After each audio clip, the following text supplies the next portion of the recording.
We're going to get back to this breaking news right now, the identity of the boy in the box. Recent and past trauma. In his very short life, it was apparent that this child experienced horrors that no one should ever be subjected to. Despite repeated pleas for help from the public and immense public interest in the story, no one ever came forward to claim the child.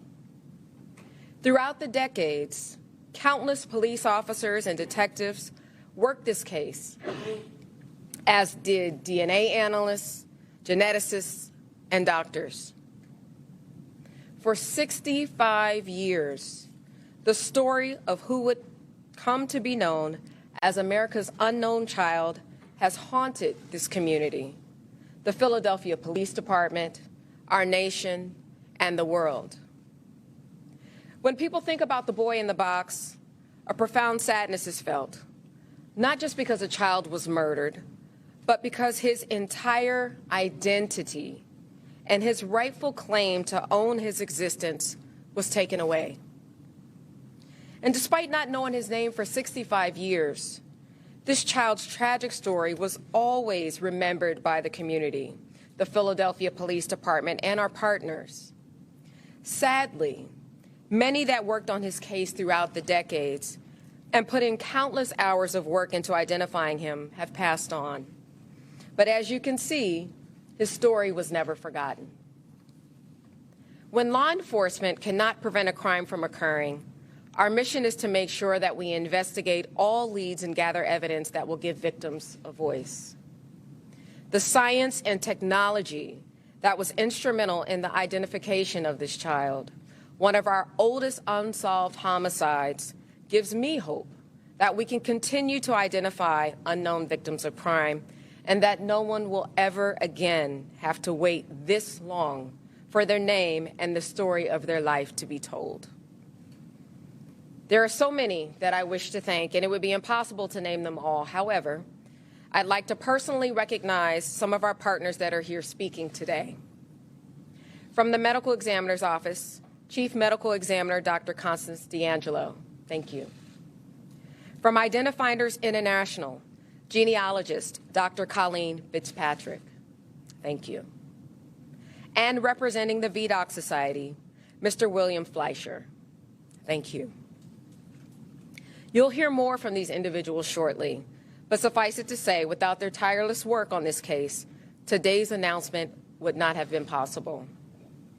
Next from PPD, I'd like to thank Director Michael Garvey, the head of our Forensic Sciences Bureau, as well as Mr. Ryan Gallagher, our Forensic Laboratory Manager, who will also be speaking today. And of course, our tireless homicide detectives, who always put everything that they have into seeking justice for victims. To our current lead detective on this case, Detective Bob Hesser, and his partner, recently retired Detective Gregory Santamala, who several years ago became the stewards of this investigation. Thank you. And lastly, I want to acknowledge, I'm skipping one, I'm sorry. I'd like to also recognize the most recent prior lead on this case, retired Sergeant Bob Kallmeyer, who in his retirement now shares his talents as a member of the VDOC Society. So thank you. And now lastly, I want to acknowledge and thank PPD detectives Tom Augustine and Greg Rodden. Throughout the 1990s, both of these detectives worked extensively on this case and were well known for their unending dedication in seeking justice for the victim. Unfortunately, Detective Rodden passed away in early 2020, and Detective Augustine passed away just 6 weeks ago. While we wish they were still here with us today, we know that their passion and dedication lives on with their colleagues. While I'm thankful for the relentless work of everyone involved in this case, this announcement only closes one chapter in this little boy's story while opening up a new one.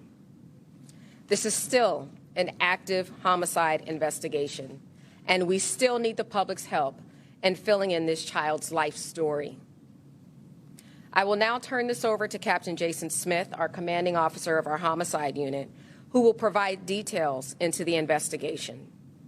Without the hard work, dedication, and passion and the doggedness of the many, we would not be here today to give America's formerly unknown child, Joseph Augustus Zarelli, a voice. Captain.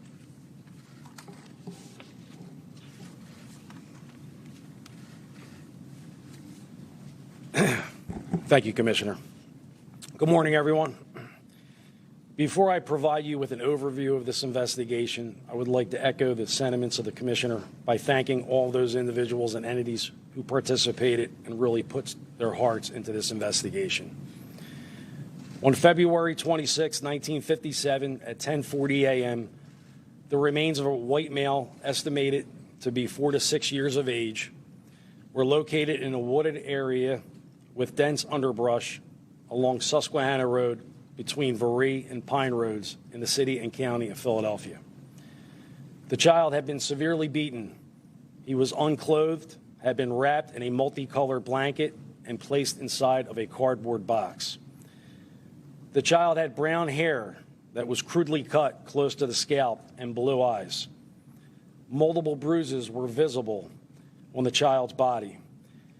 An autopsy revealed that the child has sustained multiple abrasions, contusions, a subdural hemorrhage, and pleural effusions.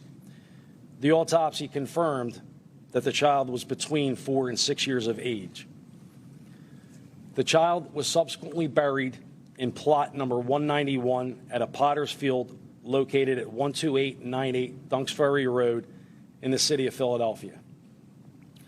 The investigation was originally assigned to Detectives Powell and Repsch in 1957 and reassigned to Detective Carruthers in May of 1960. Hundreds of tips and leads were received both locally and nationally from around the country. These tips were diligently followed up on by investigators. None, however, would lead them to the positive identification of the child.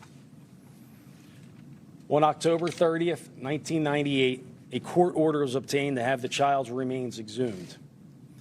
A post-mortem examination was performed, and the child was subsequently reinterred at Ivy Hill Cemetery, located in the Cedarbrook section of Philadelphia.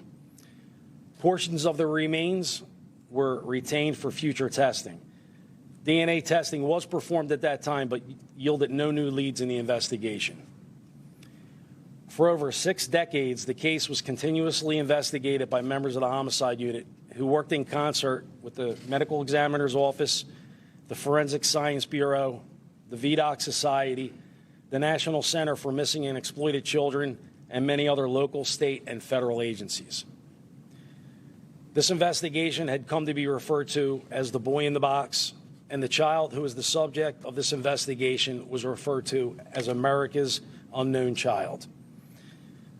Homicide investigators, along with members of the Medical Examiner's Office, conducted a review and assessment of investigations involving unidentified victims to determine which of those may benefit from the application of modern forensic techniques. It was determined that the case of the unknown child, OME number 57-0863, would benefit from the application of such modern forensic techniques. The portion of the remains that were in the possession of the Philadelphia Medical Examiner's Office were determined to be insufficient in order to obtain the required DNA to apply these modern techniques. In homicide cases such as this, extreme difficulty lies in the fact that rarely can they be resolved and the offender ultimately brought to justice until the victim is first identified. With that in mind, on April 24th of 2019, an additional court order was obtained to have the child's remains exhumed once again. Forensic anthropologist Dr. Washburn examined the remains and was able to obtain the required amount of DNA to apply modern forensic techniques. The child was reinterred, and portions of the remains were retained for future testing. Contemporary forensic applications and techniques, including genealogical DNA testing and inquiries, were made with the assistance of genetic genealogists. The results of the DNA testing were uploaded to DNA databases, and the results were interpreted by the genealogists involved in this investigation. Based on the interpretation of the results by the genealogists, detectives were able to locate and make contact with possible relatives of the child's family on the maternal side. Through further investigation and additional testing, the genealogists involved in this investigation were able to establish the identity of the birth mother of the unidentified child.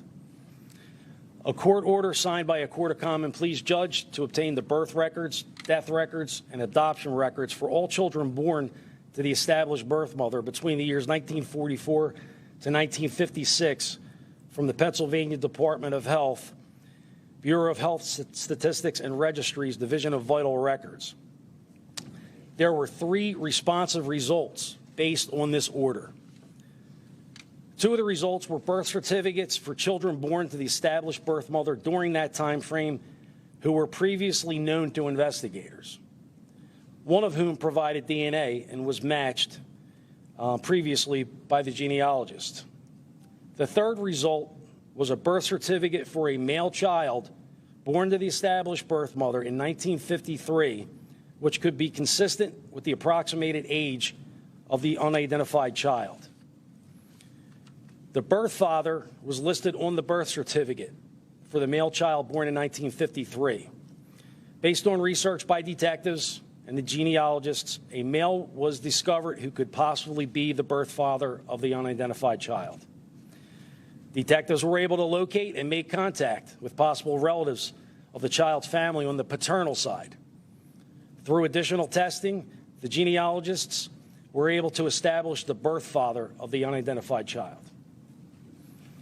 A request was sent to the Social Security Administration Office of Inspector General to determine if a Social Security number had ever been issued in the name of the child. The response from the Social Security Administration was that there had not been. Homicide investigators, Detective Bob Hesser and Detective Greg Santamala, as well as Forensics Laboratory Manager Ryan Gallagher, met with Dr. Albert Chu of the Medical Examiner's Office. Dr. Chu was apprised of the aforementioned facts. Dr. Chu also consulted with the genetic genealogists involved in this investigation. Dr. Chu indicated that based on the facts presented and the conclusions of the genetic genealogists, the death certificate for the unknown child, OME number 57-0863, would be amended to reflect the child's birth name, Joseph Augustus Zarelli. Joseph's date of birth is January 13th, 1953. Before I turn things over to our Chief Medical Examiner for the City of Philadelphia, Dr. Constance D'Angelo, I would like to address 3 questions which I believe most of you would like an answer to. The first is going to be, who are the child's parents and what are their names? At this point in time, we are not going to be releasing that information. Joseph has a number of siblings on both the mother and father's side who are living, and it is out of respect for them that their parents' information remain confidential. The second question is obviously going to be, do we know who was responsible for Joseph's death? The answer at this time is unfortunately no. We have our suspicions as to who may be responsible, but it would be irresponsible of me to share these suspicions as this remains an active and ongoing criminal investigation. The third question, I believe, is going to be, are you currently working on any additional unidentified persons cases? The answer to that question is going to be yes, we absolutely are. There is an ongoing effort to apply the technology and techniques used in this investigation to other unknown human remains cases. These investigations involve victims of homicide, cases deemed to be suspicious in nature, as well as accidental or from natural causes. A team of investigators from the Homicide Unit's Cold Case Squad, our Special Victims Unit, Long-Term Missing Persons Squad, Forensic Science Bureau, the Office of the Medical Examiner, and the District Attorney's Office meet on a weekly basis to review and identify cases that would benefit from the application of these techniques to further their respective investigations. There are currently more than a dozen cases in progress right now, and as leads are developed, they are pursued by investigators and worked on by other members from the group.